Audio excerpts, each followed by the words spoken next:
Chris here with High Seas Cruising, and welcome to today's video. Alright, today we are starting a brand new series here on the channel, and we are calling it What Cruisers Want. Now, that is a little bit of a play on words, and I'm going to kind of explain that to you. So there are cruise passengers that like to write in. They like to make different requests to cruise lines saying, hey, this is what you need to do. This is what you ought to do, because everybody I talk to agrees with me. Everybody thinks this is a good idea. Everybody wants this change. We've all seen these kinds of stories. We've all heard about these kinds of stories. And so I'm going to start a series where I share these kinds of stories with everybody out there. Now, I am getting these from John Heald's Facebook page. These are written into Carnival Cruise Lines in particular, but they could be put on any cruise line.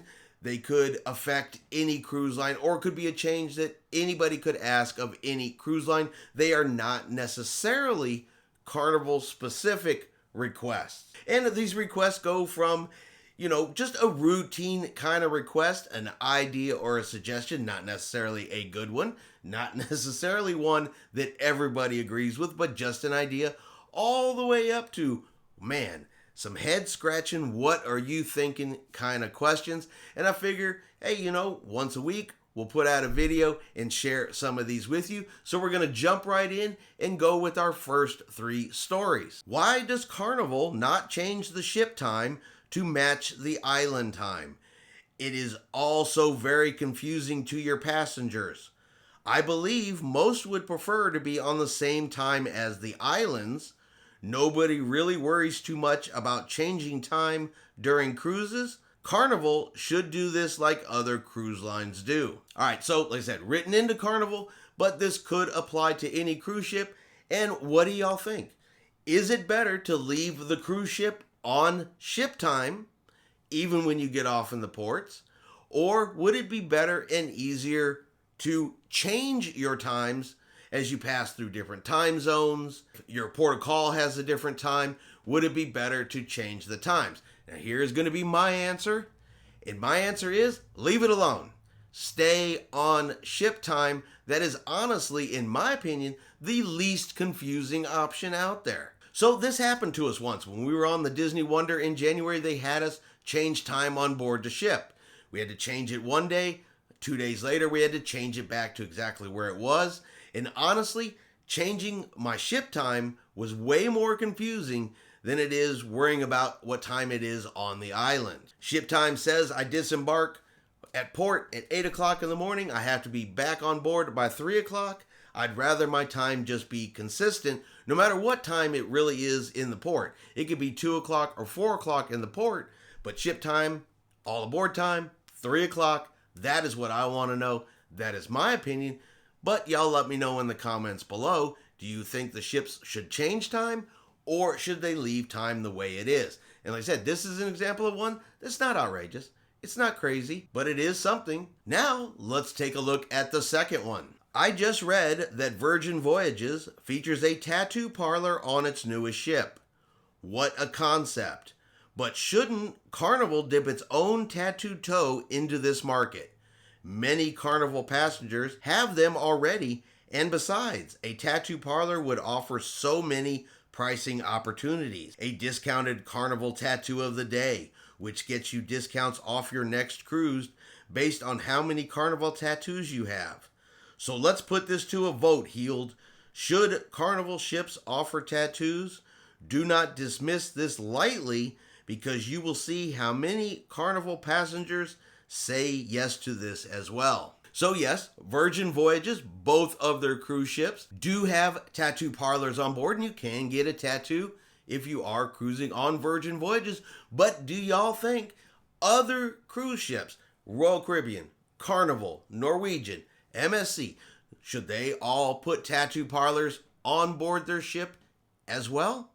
Now, the folks that answered this in the comments most completely disagreed with that statement.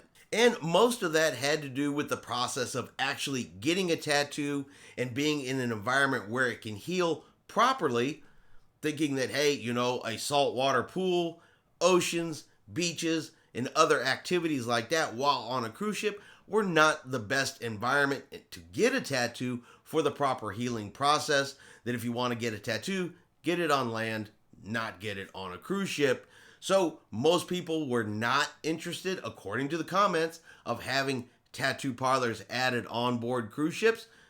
Again, me specifically, just my opinion.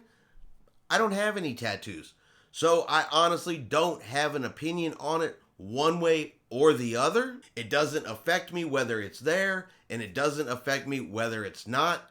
But y'all let me know in the comments below, should cruise ships add more tattoo parlors? And I have one more for you today, and this one, in my opinion, leans a little more to the head scratching side of the requests that we will see and we will talk about here over this video series. But let's jump into this one. I have a question for you, John, and for the people at the top of Carnival Cruise Lines. My life partner and our 2 children were on the Panorama last week for a 7-day cruise. Why do you not do more to assist and to service the thousands of Carnival Cruise Line passengers who homeschool their children? There should be a classroom or a specific room on the boat for children to be able to study and do their assignments. Please, John, do not say that there are places, because there are none that have either music blasting or the permanent disruption of other passengers.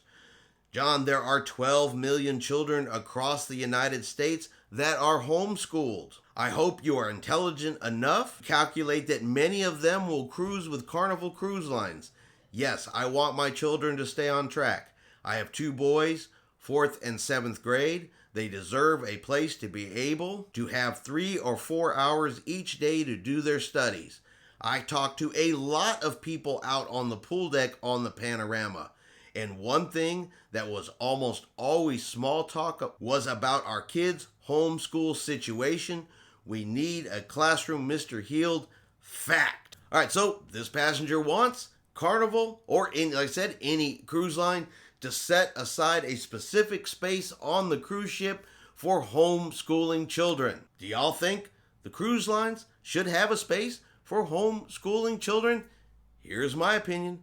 May not be a popular one, but I'm gonna give it anyway.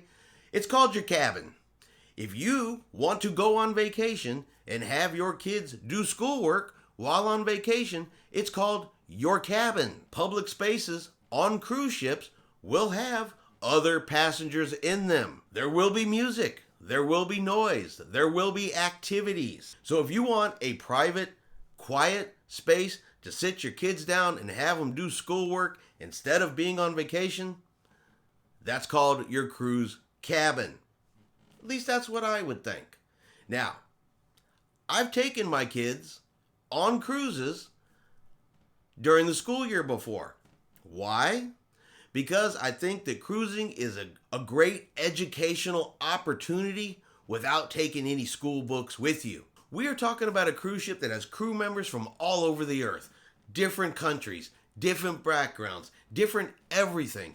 This is an opportunity for children to actually meet and speak and interact with people all around the world. You're going to go to different ports. You're going to get off. You're going to learn history, culture, all kinds of things can be learned just from going on a cruise. If you want to make it an educational experience, you can do so without a classroom, without a textbook, just by interacting with people and the places that you visit. Even the passengers can come from all different walks of life, other children from all different walks of life.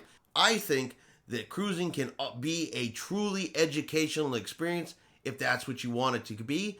It can also be a lay by the pool, read a book, play in the pool, and go down the water slide experience if that's what you want it to be.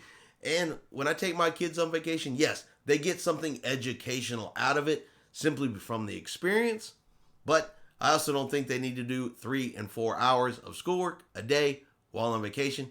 But again, that's me. Y'all let me know in the comments below, agree or disagree with what this cruise passenger wants. All right, That's going to be the 3 stories we have for you guys today. Let me know about this video series. What do you think? Something you guys are interested in? Something you're not interested in? Again, let me know in the comments below. That way we can keep this conversation going. All right, I hope you have enjoyed today's video. If you have, do me a favor, like always, hit that thumbs up button for me.